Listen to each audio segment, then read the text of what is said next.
Hi guys, today we're going to talk about an important topic. What does it mean to become emotionally detached? Quite simply, it means getting to a point where you no longer feel any pain associated with a person or their image. You no longer have any expectations toward them, no longer feel sad, angry, or even afraid about their actions. In short, you take back your power. When we're emotionally attached to someone, it's often because we associate our happiness with his or her behavior. Yes, you heard me right.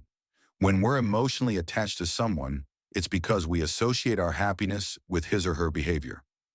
We believe that he or she has to act a certain way to make us feel good.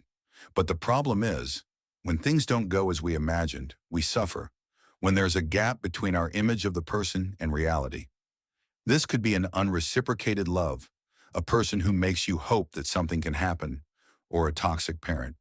Attachment becomes a problem when it causes more suffering than happiness. Deciding to be detached means agreeing to let go of your expectations of this person. You have to say to yourself, I choose to no longer depend on this person for my happiness.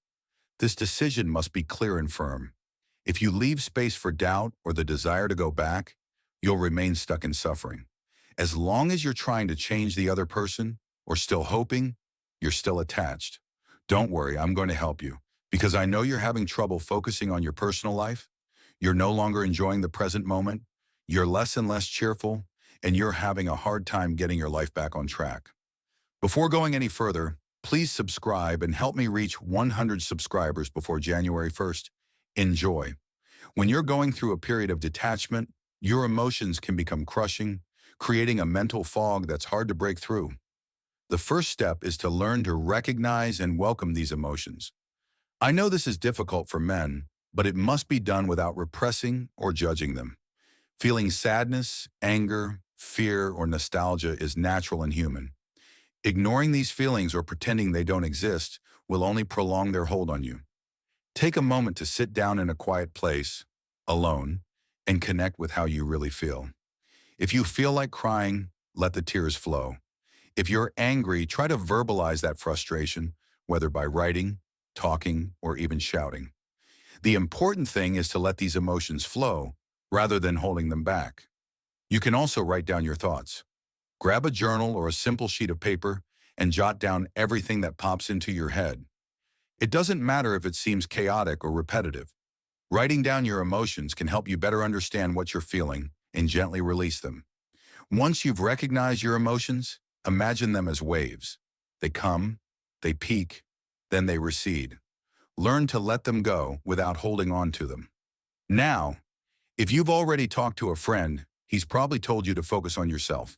And he's right, but you can't. You know why? It's because in general, you're always going to have moments when you focus on the fact that you're not going to see the person again, that they're not going to send you messages, or that you're not going to do things with them again. Basically, you're thinking more about the person than you are about yourself. Let me put it another way. The problem is that you're thinking more about the person than about yourself. You think you're thinking about yourself, but you're doing it through them. You're thinking about what you might be like if you were with them. To solve this problem, you need to think about the future, the person you want to become, the person you want to create. You need to ask yourself, how can I use this moment to become a version of myself I'm proud of? You need to focus on your future. You don't need that person who decided to go in a different direction. That person just chose to go in a new direction because they want to create their own personal story, just like you. The second question you need to ask yourself is, why do you want to stay with someone who doesn't want to be with you? Let me repeat that. Why do you want to stay with someone who doesn't want to be with you? I don't think you heard me. Let me repeat that. Why do you want to stay with someone who doesn't want to be with you? When you decide to let go, you may be afraid you'll never get back the happiness the relationship brings you. But this is not true. Imagine yourself in 1 or 2 years with all your problems solved. What are your dreams? What steps do you need to take to achieve them? A clear goal will help you move forward and believe in a better future. Don't tell yourself you're the only one in this situation. Thousands of people have been through it, and even myself, I thought this suffering was going to last. But in the end, when I look back on the past, I laugh, because today I'm fine, and I've been able to stand on my own. You're not alone. Take one step at a time, and you'll discover that you're much stronger than you imagine. Change comes through action. Get out of your routine or create other habits. See your friends, work on your projects, start a fighting sport. Choosing something helps you get away from negative thoughts and focus on something constructive. So potentially keep your brain busy. If your brain is busy, it won't be able to think about anything else.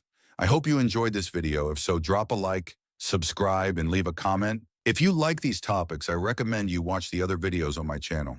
See you next time.